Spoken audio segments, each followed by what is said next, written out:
Alright, so today I want to introduce you to the Killer Clown ball python. The Killer Clown is a common name for the combination of the clown and the super pastel. And it's kind of interesting with the clown. It's actually a recessive gene where you need 2 copies of the clown for a visual. And if you actually work other genes into the clown, I'd say it's probably the king of combos as far as all the other recessive genes. It actually works really well with just about anything. It can make some really impressive combinations. And one of the genes that works probably the best with clown is pastel. And even better if you have 2 copies of pastel. So I want to jump over the internet and I want to show you the potential of the Killer Clown ball python.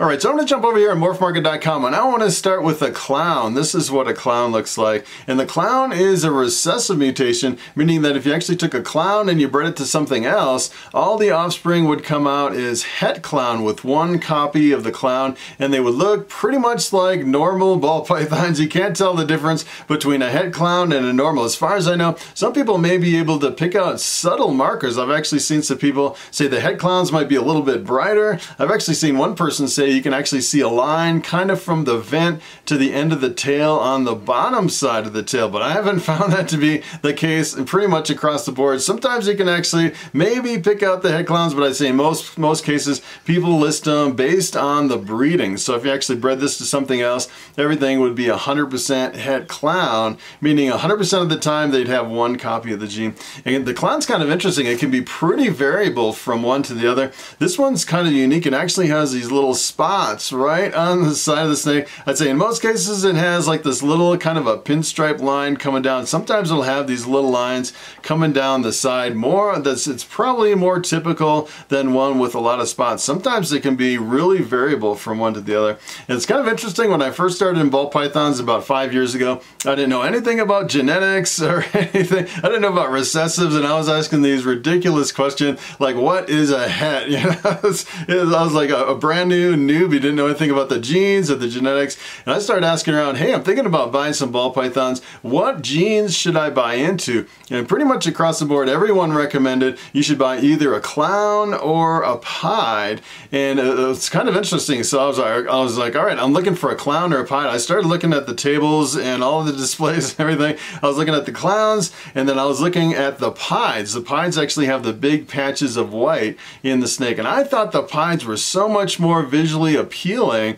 than the clowns. And come to find out all these years later that the clown actually, I think it makes better combinations when you work other genes into the clown. So it has a lot more potential. A lot of times when you work other genes into the pied, you end up with a pied looking snake. And then when you work genes into the clown, I'd say both of them can be really impressive, but I prefer actually the clowns. After all these years, when I first started, it seems like I was leaning towards the pieds a little bit more. So this is what a clown looks like, and here is the other gene in the Killer Clown. That is the super pastel. This actually has 2 copies of the pastel gene, and it's kind of interesting. If you actually just have 1 copy of the pastel, essentially what you get is you get a yellow snake that the pattern's not as busy as the super pastel. Let me tell you, when you work super pastel into a lot of combinations, it's one of the best, pattern enhancing genes. It really jumbles up the pattern and can make some really impressive combos. So you're looking at, the super pastel, which is impressive in combos, and the clown both together.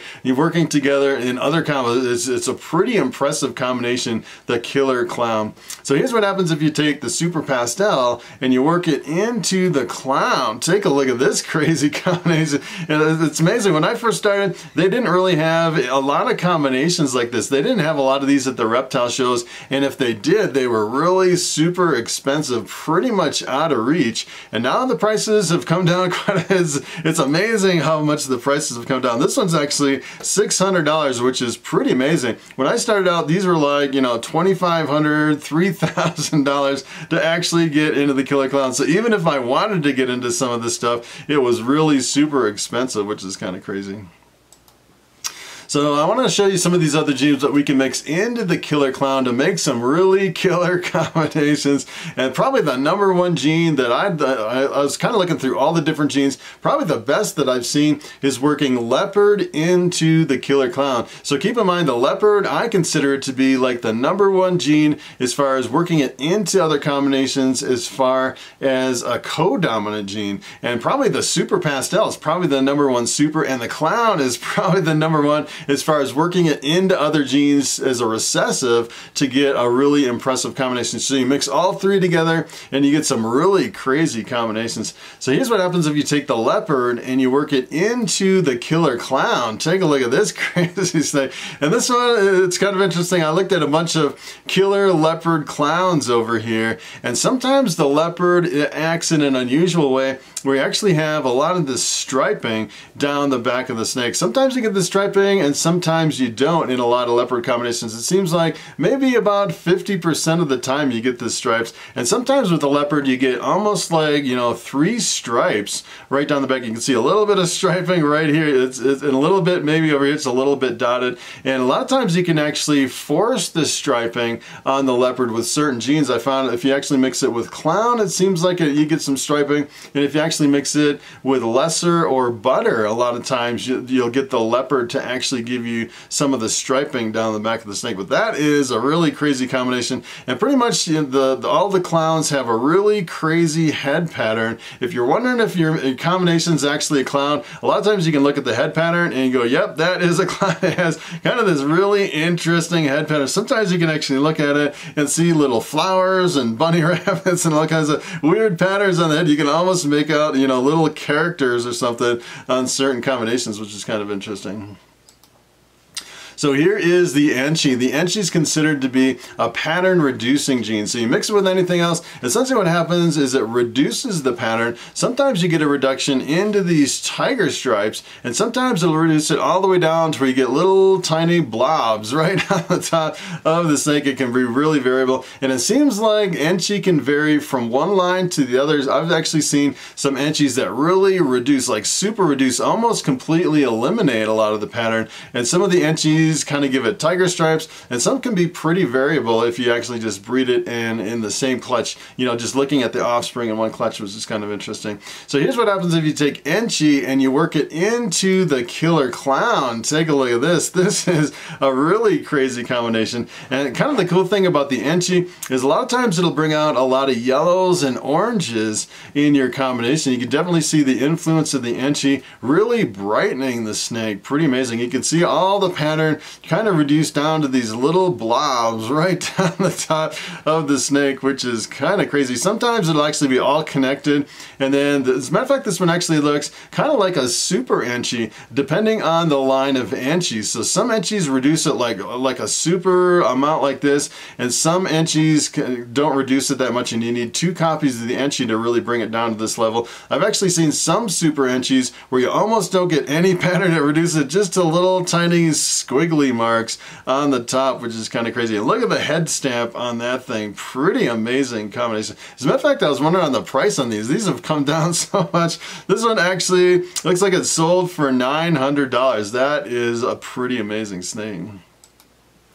So here is the Mojave. The Mojave is actually in the blue-eyed leucistic complex. So if you breed the Mojave with a lesser, which is also in the blue-eyed leucistic complex, you end up with an all-white snake with bright blue eyes, which is one of the most popular snakes at the reptile shows. I actually produced a couple, and people would all come up to my table, hey, can I hold the white snake with the blue eyes, which is pretty amazing. And the Mojaves can also make like a purplish colored blue-eyed leucistic if you actually make the purple passions or the mystic potions. So here's what happens if you take Mojave and you work it into the killer clown. Take a look at this. This is a pretty interesting effect. I've actually seen quite a few of these super pastel Mojave clowns over here, and it seems like most of them have a really white background, and the Mojave seems like it really reduces the size of the patterns into almost these little kind of weird, almost looks like camels or something on the side of the snake, which is really an interesting effect, working Mojave into the killer clown.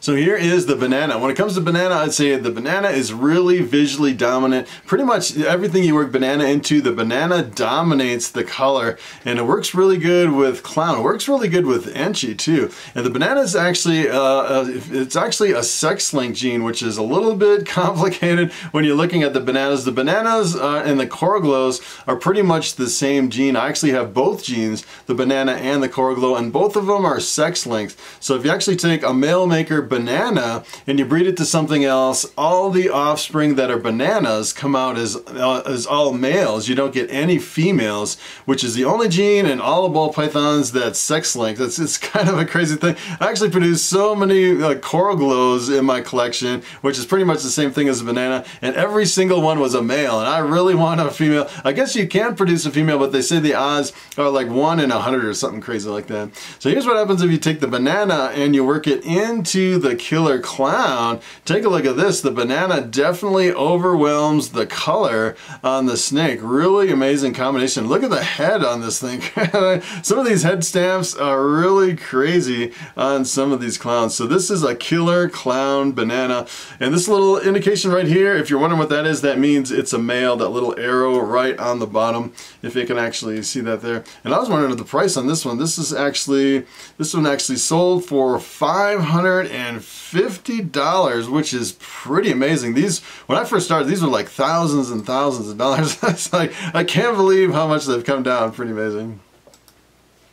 So here is the lesser. The lesser is also in the blue-eyed leucistic, and kind of the interesting thing about the lesser is the lesser I would consider to be the king of white snakes. If you mix the lesser with any other gene in the blue-eyed leucistic, pretty much every time you get an all-white snake with bright blue eyes, you can't really make the purplish colored snake with the lesser. And there's quite a few genes in the blue-eyed leucistic. There's the lesser, the Mojave, the phantom, the mystic, the mocha, there's a whole bunch of the bamboo. As a matter of fact, the bamboo that I have around my neck at the beginning and end of every video, that is Bobby. He is the star of my YouTube channel, and if I actually bred Bobby with a lesser, which I have one year, that's how I produced my blue-eyed leucistics, which is an all-white snake with blue eyes. Kind of the interesting thing about the Bobby's babies is the white snake actually had a little yellow line right down the top of the white snake, which I thought was pretty interesting between the lesser and the bamboo. So here's what happens if you take the lesser and you work it into the killer clown. Take a look at this. This has almost the same effect as the Mojave. You get a really white background. In a lot of cases, it's kind of interesting. Sometimes you don't get this much white in the background, and the clowns can really vary from one to another. As a matter of fact, I could probably pull up 20 different lesser clowns over here, lesser killer clowns, and they'd be all different from one to the other. I'd say these are probably, as far as the average appearance of the kind of the examples of these combinations, but it can really vary from one to another, which is kind of interesting. So here's the last one I wanted to show you. This is the pinstripe, and the pinstripe, when you mix it with clown, I think it makes one of the most dramatic influences as far as the combination. Essentially what it does is it really explodes the pattern into like little squiggly marks all over the clown. It's definitely one of my favorites, working pinstripe in a clown. And the pinstripe's kind of interesting. It's a completely different visual appearance than pretty much every other single gene ball python. And sometimes it can be a really bright metallic gold, and a lot of times it has these little like these Roswell gray alien heads like all scrunched up together on the side with these little pinstripes coming right down, and usually it has a really strong stripe right down the back. So here's what happens if you take pinstripe and you work it into the killer clown. Take a look at this. This is pretty interesting how the pinstripe actually works with the killer clown. Essentially what you get is it's kind of interesting, you get kind of an exploded pattern, and that is from the combination of the super pastel and the pinstripe, also known as the super blast. So if you actually take pastel and pinstripe and you mix it together, you get the lemon blast, and you add one more copy of the pastel, you get the super blast. And those combinations, let me tell you, that it really explodes the pattern. And this one's kind of amazing. It almost looks like it's reduced a little bit, almost like it could have a little bit of etchy or something else going on. Sometimes it can be a really explosive pattern between the super pastel and the pinstripe, although it could be the clown actually bringing the pattern back together. Pretty amazing combination. Alright, so it is time for the question of the day. And Aaron Chibra asks, how do you get a candy albino? And that is a very good question. So there's actually a gene called candy, and kind of the interesting thing about the candy is a lot of people think it's the same thing as the toffee. So the toffee and the candy are kind of interchangeable, and it's actually considered to be a type of albino, and it's actually compatible with albino, meaning if you breed them together, you actually get a visual looking albino, which is kind of interesting. If you actually take a candy and you line it up side by side with an albino, the difference is is the candy actually has a darker background. Sometimes it can have like a purplish brown, maybe like an orange background, where the true albino actually has a really stark white background on top of a yellow pattern. So you can definitely tell the difference. And if you actually breed them together, a candy with an albino, you end up with a candino, which has one copy of the candy, one copy of the albino, and it looks like maybe somewhere in between a candy and an albino. It actually has a background that's not as dark as a candy, but it's not stark white like an albino. Kind of an interesting combination. So that is pretty much it. Thanks for watching, and I will see you in the next video.